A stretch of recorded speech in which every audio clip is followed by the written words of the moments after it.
মা তাড়াতাড়ি খেতে দাও, আজ স্কুলে যেতে দেরি হয়ে যাবে। রানী এদিকে শোন। কি হয়েছে গো মা? আজ থেকে তোকে আর স্কুলে যেতে হবে না। কি, স্কুলে যেতে হবে না? কিন্তু কেন মা? দেখ রানী, জিনিসপত্রের দাম বাড়ছে। আমি আর তোর বাবা সারাদিন যা ঠোঙা বানাই তা বিক্রি করে আর সংসার চলছে না রে। তার উপর বাজারে প্লাস্টিক প্যাকেটের যা রমরমা, তাতে ঠোঙার দামও দিন দিন কমছে। এখন যদি তুইও আমাদের সাথে ঠোঙা না বানাস তাহলে তো দুবেলা খাওয়াও জুটবে না রে। কিন্তু মা, আমি যে পড়াশোনা করতে ভালোবাসি। পড়াশোনা তো অনেক পরের কথা মা, খেতে না পেলে পড়বি কি করে? না না, ওসব পড়াশোনা করে আর কোনো কাজ নেই। তুইও আমাদের সঙ্গে আজ থেকে বসে ঠোঙা বানাবি। নে ধর। চল না আজকে কিছু খেলি। ঠিক বলেছিস, আমাদের পিটি স্যার বলেন একটু খেলাধুলো ছোটাছুটি করা শরীরের জন্য ভালো। দাঁড়া, রানী আসুক, তারপর না হয় খেলা শুরু করা যাবে। আমার মনে হয় না যে রানী আজ খেলতে আসবে। তোকে কিছু বলেছে? না বলেনি, তবে ও তো আজ স্কুলেও আসেনি। সে কি রে, ওর আবার শরীর টরীর খারাপ হলো না তো? কি জানি। আচ্ছা দাঁড়া, আমি খবর নিয়ে আসছি। হ্যাঁ লজেন্স দাদা, যাও তো, গিয়ে দেখে এসো তো ব্যাপারটা কি। আচ্ছা, ততক্ষণ কি খেলা হবে সেটা ঠিক করে নিলে হয় না? হ্যাঁ, তোরা বল কি খেলা খেলতে চাস? আমার মতে গানের লড়াই খেলাটাই বেশ, পড়ে তোড়ে যাওয়ার বালাই নেই। শুনলি না, লজেন্স দাদা বলল মাঝে মাঝে একটু দৌড়াদৌড়ি করা শরীরের জন্য ভালো। বুতু, ওর চেহারাটা দেখলে তোর মনে হয় ওর শরীরের ভালো মন্দ নিয়ে কিছু ভাবে? তুই আবার আমার শরীর নিয়ে কথা বলছিস? ওই তো রানী। কি রে, এত দেরি করলি যে? দেখ না ভুতু, বাড়িতে গিয়ে দেখি ও মন খারাপ করে বসে আছে। মন খারাপ? কেন মন খারাপ আবার কেন? মা আমার পড়াশোনা বন্ধ করে দিয়েছে। এসব কি বলছিস রে রানী? ও, ওই জন্যই তুই আজ স্কুলে যাসনি? পড়াশোনা বন্ধ মানে তুই কি আর স্কুলে আসবি না? না, আর কোনোদিন স্কুল যেতে পারবো না। আমি আর পড়াশোনা করব না। আমরা যে গরিব। কাঁদিস না রানী, কাঁদিস না। আমরা সবাই মিলে কাকিমাকে বোঝাবো। চল তো সবাই, আমরা এক্ষুনি যাব। এ কিছুতেই হতে পারে না। হ্যাঁ চল চল। কোন মা চাই বলো যে তার সন্তান এই এত ছোট বয়সে পড়াশোনা না করে বাড়িতে বসে ঠোঙা তৈরি করে? রানী তো পড়াশোনায় খুব ভালো, কিন্তু আমার যে আর কোনো উপায় নেই। তাও আমি বললাম যে প্রতিদিন বিকেল বেলা তোমাদের সাথে একটু দেখা করে আসতে। তাও তো আমার উপর রাগ করে যাচ্ছিল না। আচ্ছা কাকিমা, ও তো স্কুল থেকে ফিরে পুরো বিকেলটা ঠোঙা বানাতে পারে, তাহলে কি হবে না? ওইটুকু সময় কতটুকুই বা হবে? না না না, তোমরা আর জোর করো না বাবা। এবার কি হবে বলতো ভুতু? কাকিমা তো কিছুতেই শুনলো না। সেটাই তো ভাবছি গো লজেন্স দাদা। আচ্ছা ভুতু, তুই তো চাইলেই ম্যাজিক করে রানীদের জন্য প্রচুর টাকা এনে দিতে পারিস। না রে গাব্বু, আমি সেটা কিছুতেই করতে পারি না। সবকিছু ম্যাজিক দিয়ে সলভ করা উচিত নয়। আমাকে একটু ভাবতে দে, কি করা যায়। হ্যাঁ, আইডিয়া। কি আইডিয়া রে ভুতু? দাঁড়াও দাঁড়াও বলছি। এই রানী, এদিকে শোন। তুই ঠিকঠাক ঠোঙা বানাতে পারিস? কেন পারবো না, আমি তো সেই ছোট্টবেলা থেকেই ঠোঙা বানাই।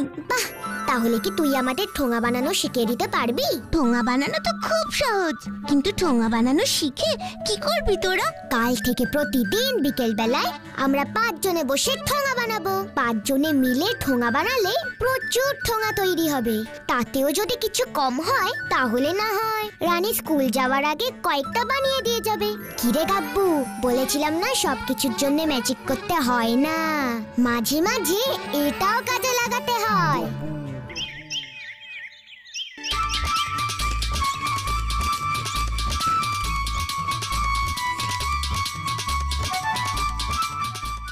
দেখো তো লজেন্স দাদা, হয়েছে কিনা? হয়েছে, কিন্তু একটু বেঁকা হয়েছে। ভাঁজটা সমানভাবে করতে হবে। ঠিক আছে, আমি আরেকটা বানিয়ে দেখাচ্ছি। উফ বাবা, কি কঠিন। আরে রে, কি করছিসটা কি? আড়াআড়ি ভাঁজ করছিস কেন? কখন থেকে বলছি প্রথম ভাঁজটা এই লম্বা লম্বি হবে। বাবা গাব্বু, এই সামান্য একটা কাজ শিখতে তোর এতক্ষণ লাগছে?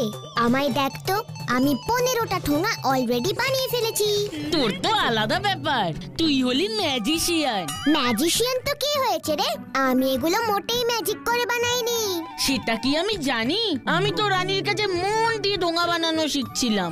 তার মানে আমি কি মিথ্যে কথা বলছি নাকি? ঠিক আছে, আমার কথা বিশ্বাস না হলে লজেন্স দাদাকে জিজ্ঞেস কর। লজেন্স দাদা, ও লজেন্স দাদা।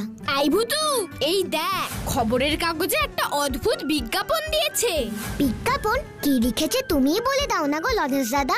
দেখ, এখানে চক্রধরপুর নামে একটা জায়গার এক ভদ্রলোক বিজ্ঞাপনটা দিয়েছেন। উনি বলেছেন ওর কাছে একটা ধাঁধা আছে, ওটা যে সলভ করে দিতে পারবে তাকে উনি নগদ 50,000 টাকা দেবেন। 50,000 টাকা?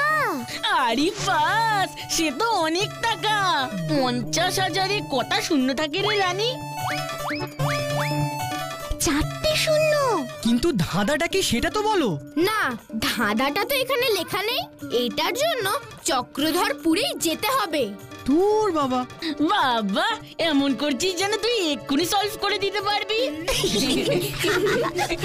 কিরে ভুতু, তুই আবার কি ভাবছিস? আমার না মাথায় একটা বুদ্ধি এসেছে। আচ্ছা, রানী তো অঙ্কে খুব ভালো, ও যদি এই ধাঁধাটা সলভ করতে পারে তাহলে কেমন হয়? এটা তো তুই ঠিকই বলেছিস। আর যদি ধাঁধার উত্তরটা ঠিকভাবে দিয়ে দিতে পারে তাহলে তো পুরস্কারের টাকাতেই ওদের সব প্রবলেম সলভ হয়ে যাবে। কিন্তু ধাঁধাটা কি সেটা তো জানি না। তাতে কি, আমরা সবাই মিলে যাব, সবাই তোকে সাহায্য করব। তুই রাজি কিনা বল। নিশ্চয়ই যাব।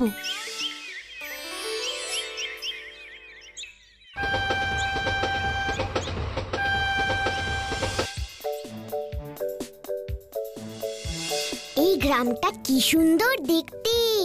কিন্তু আমরা যেই বাড়িতে যাব সেটা আর কত দূর? আমার তো খুব খিদে পেয়ে গেছে। দাঁড়া, কাউকে জিজ্ঞেস করি।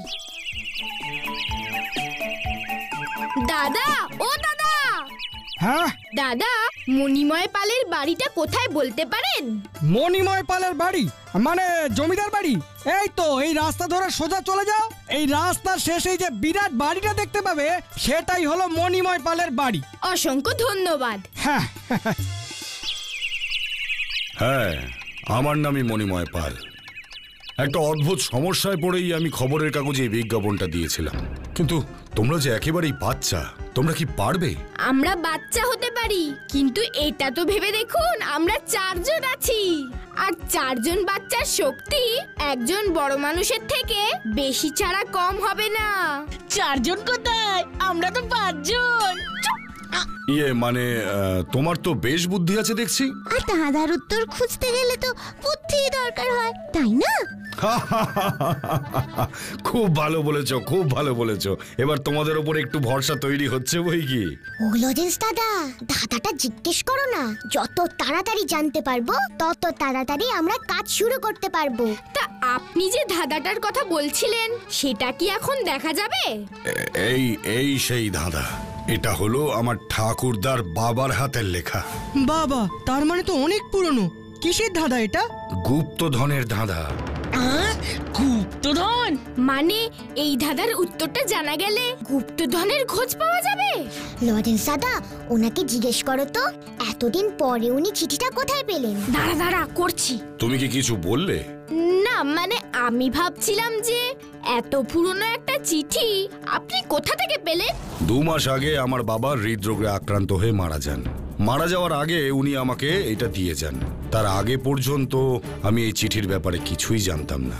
কিন্তু গুপ্তধন যে এখানে ওখানে আছে সেটার ব্যাপারে আপনি এতটা শিওর কি করে হচ্ছেন?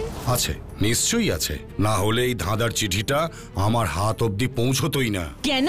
বাবা চিঠিটা আমার হাতে দেওয়ার আগে বলেছিলেন যে আমার বাবা ঠাকুরদাদাও এই গুপ্তধনের খোঁজ করেছিলেন কিন্তু পাননি। তাই চিঠিটা পুরুষানুক্রমে আমার হাতে এসে পৌঁছায়।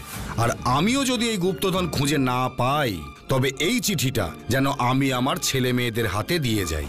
তার মানে ওনারা বাড়ির বাইরে এই ব্যাপারটা কাউকে বলেননি। কিন্তু আপনি কেন এই ব্যাপারে বিজ্ঞাপন দিলেন? আসলে আমি বিয়ে থা করিনি। আমার অনেক দিনের ইচ্ছে ছিল গ্রামে একটা দাতব্য হাসপাতাল তৈরি করার। কিন্তু অতগুলো টাকা জোগাড় করা তো আর মুখের কথা নয়। হঠাৎ এই চিঠিটা পেয়ে মনে হলো যদি এই গুপ্তধনটা উদ্ধার করতে পারি তাহলে হাসপাতালটা আমি তৈরি করতে পারবো। আর তাই আপনি কাগজে বিজ্ঞাপন দিলেন? না না, প্রথমে নিজে নিজেই চেষ্টা করলাম, কিন্তু নিজের দ্বারা হলো না বলেই কাগজে বিজ্ঞাপন দিলাম। ভাবলাম কেউ যদি উদ্ধার করতে পারে তাহলে এই গুপ্তধন থেকে তাকেও 50,000 টাকা উপহার দিয়ে দেওয়া যাবে। এর আগে অবশ্য 2-3 জন এসে চেষ্টা করেছিল, কিন্তু পারেনি। ও লজেন্স দাদা, অনেক তো হলো, এবার ধাঁধাটা পড়ো না, শুনি। ধাঁধাটা কি একটু দেখতে পারি? হ্যাঁ হ্যাঁ নিশ্চয়ই, পড়ো না। এই যে দেখছি একটা ছড়া। পড়ো না, পড়ো। পড়ছি। বাবুদের তাল পুকুরে যদি যাস ভর দুপুরে, পুকুরের ওই কাছে না আমের এক গাছ আছে না, হোথানা আসতে গিয়ে ইয়া বড় গর্ত দিয়ে সোজা গিয়ে যেই ঢুকেছি ছোট এক ঝোলা পেয়েছি। ও বাবা হঠাৎ করে খুলেছি বরাত জোরে, পাবি তুই রাজার ঘরেই, যা ছিল ঝোলার আড়ে। আরে ভাই মোহর সোনার, টপাটপ গোটা 6-4, নিলে নে হীরক কুচি, একদম জোর সে ঠুসি। এরপর গুছিয়ে কোচর, দে হাওয়ার চাগিয়ে কোচর। আরে এটা তো দারুণ! এবার স্কুলের ফাংশনে আমি এই ছড়াটাই বলবো। তুই আবার শুরু করলি? আমরা কি এই কবিতাটা নিজেদের কাছে রাখতে পারি? হ্যাঁ হ্যাঁ নিশ্চয়ই রাখতে পারো, কিন্তু একটু যত্ন করে রেখো। আর শোনো, যে কদিন তোমাদের এই ধাঁধার উত্তর খুঁজতে লাগবে তোমরা কিন্তু আমার বাড়িতেই থাকবে। যাক বাবা, নিশ্চিন্ত হওয়া গেল। প্রথম 2 লাইন আরেকবার পড়ো তো লজেন্স দাদা। বাবুদের তাল পুকুরে যদি যাস ভর দুপুরে। তালপুকুর তো বুঝলাম, কিন্তু এই বাবুটা আবার কি? আমার মা তো বাড়িতে আমাকে আদর করে বাবু বলেই ডাকে, কিন্তু আমাদের তো তালপুকুর নেই। তোর বাবা, এখানে তুই কোথা থেকে এলি? জমিদার বাবুর বাবা ঠাকুরদা যখন এই ধাঁধাটা লিখেছিলেন তখন কি তোর জন্ম হয়েছিল নাকি? কি বললি রানী, কি বললি? জমিদার বাবু? হ্যাঁ, কেন? বাবুদের তালপুকুরে মানে জমিদার বাবুদের? জমিদারদের সবাই তো জমিদার বাবু বলেই ডাকে, তাই না? তার মানে জমিদার বাবুদের তালপুকুরের কথাই বলা হয়েছে।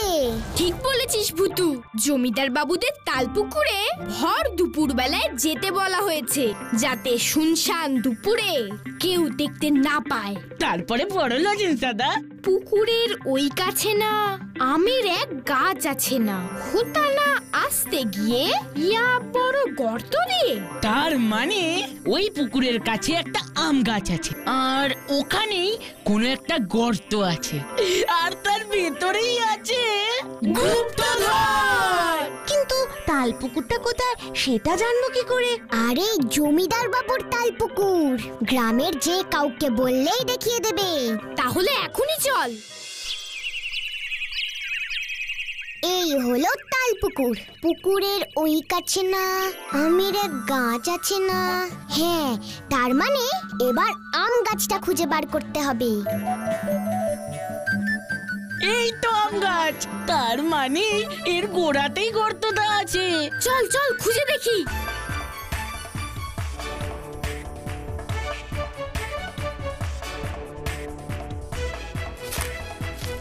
পেয়েছি গর্ত।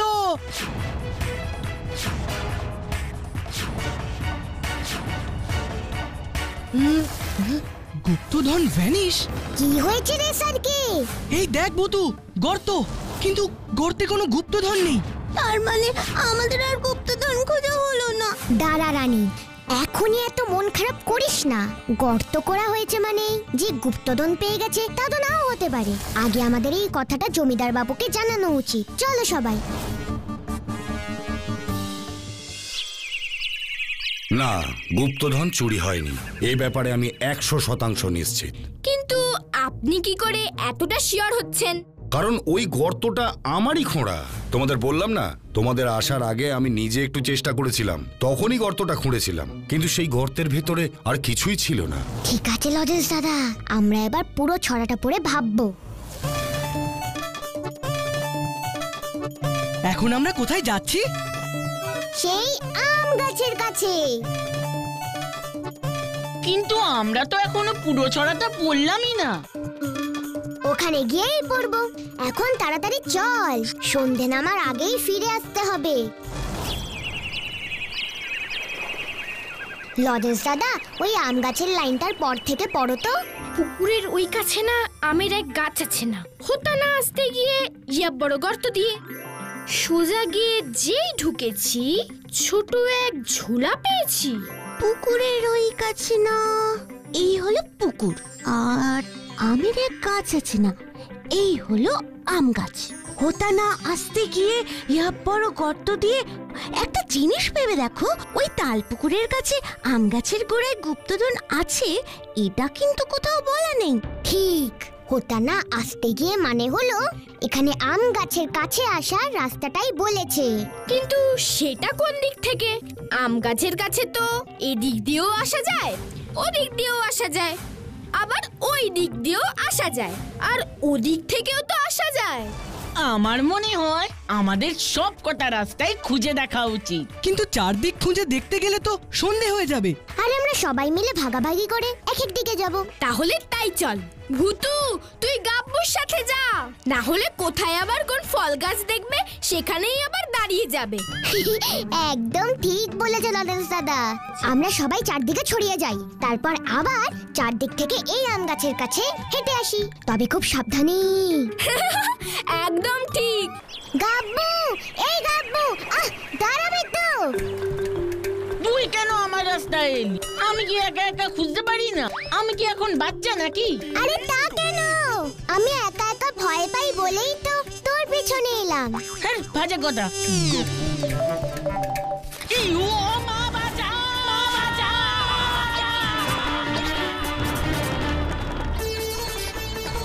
গাব্বু, আমাকে বাঁচা ভূতু, আমাকে বাঁচা! দাদা গাব্বু, ভয় পাস না, আমি আসছি। লজেন্স দাদা, লজেন্স দাদা, রানী, রানী, এসআরকে, এসআরকে, শিগগিরই এখানে এসো। তুই চুপ করে দাঁড়া, আমি এক্ষুনি নিচে আসছি। কি হয়েছে? গাব্বু কোথায়? আমার মনে হয় গুপ্তধনের সন্ধান পেয়ে গেছে লজেন্স দাদা। এই দেখো, কত বড় একটা গর্ত, ঝোপ জঙ্গলে চাপা ছিল। গাব্বু ওই সুরঙ্গের ভেতর আছে। রানী, এসআরকে, তোরা শিগগিরই জমিদার বাবুকে এখানে ডেকে নিয়ে আয়, সাথে একটা মোটা দড়িও আনবি। আর লজেন্স দাদা, তুমি ধাঁধাটাকে নিয়ে আমার সঙ্গে সুরঙ্গের ভেতরে এসো। ঠিক আছে, ঠিক আছে, আমরা যাচ্ছি। গাব্বু, একটু সরে দাঁড়া। লজেন্স দাদা, বড় গর্তের পরে কি লেখা আছে পড়ো তো। হোতা না আসতে গিয়ে ইয়া বড় গর্ত দিয়ে সোজা গিয়ে যেই ঢুকেছি ছোট এক ঝোলা পেয়েছি। ও বাবা, হঠাৎ করে খুলেছি বরাত জোরে। পাবি তুই রাজার ঘরে, যা ছিল ঝোলার আড়েই। ছোট এক ঝোলা পেয়েছি, ছোট এক ঝোলা পেয়েছি, ছোট এক ঝোলা পেয়েছি, ছোট এক ঝোলা পেয়েছি। হ্যাঁ, ঝোলা খোঁজো, ঝোলা।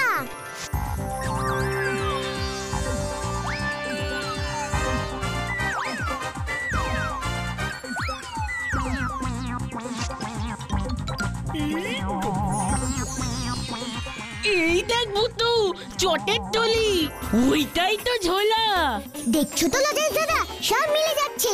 এরপরের লাইনগুলো হলো, ও বাবা হঠাৎ করে খুলেছে বরাত জোরে। আমার মনে হয় যেখানে থলেটা ছিল সেখানেই দরজা টরজা আছে। এই দেখো লজেন্স দাদা, তোমাকে বললাম না এখানে নিশ্চয়ই কোনো দরজা আছে। এই দেখো দরজার হ্যান্ডেল। কি শক্ত বাবা, কিছুতেই খুলছে না। দাঁড়া, আমরাও ধরি। না, খুলছেই না। অনেক দিনের পুরনো দরজা, খুলবে মনে হচ্ছে না। খুলবে তো বটেই, শক্ত দরজা, শক্ত দরজা, খুলে যাও তো প্লিজ, প্লিজ, প্লিজ, প্লিজ। আমি ম্যাজিক ভূতু, খুলে গেছে। আমি ম্যাজিক ভূতু।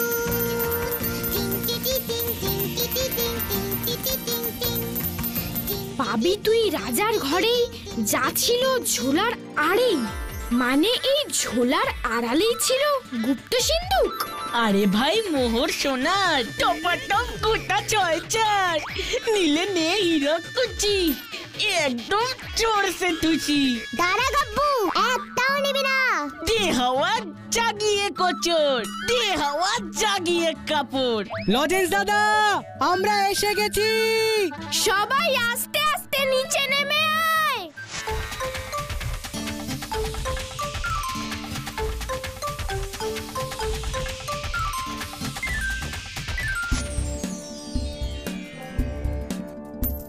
এই নিন আপনার গুপ্তধন। আমার তো বিশ্বাসই হচ্ছে না যে তোমরা এত কঠিন একটা ধাঁধার সমাধান করে আমার গুপ্তধনের খোঁজ বার করেছো। তাই এটা তোমরাই রাখো। আপনি এসব দিয়ে হাসপাতাল বানাবেন, এটা আমরা নিতে পারবো না। আমরা পুরস্কারের 50,000 টাকা পেলেই খুশি। নিশ্চয়ই, সেটা তো তোমাদের প্রাপ্য। আমি এখনই তার ব্যবস্থা করে দিচ্ছি। চলো চলো এবার। Good morning. রানী আজও আসেনি? না রে, আমি তো ওদের বাড়ির কাছে অনেকক্ষণ দাঁড়িয়েছিলাম। এই গপু, সরি রে, দেরি হয়ে গেল। যা, আর দেরি করিস না। স্কুলে দেরি করে যাওয়াটা ঠিক নয়। কি তাই না ছোট্ট বন্ধুরা?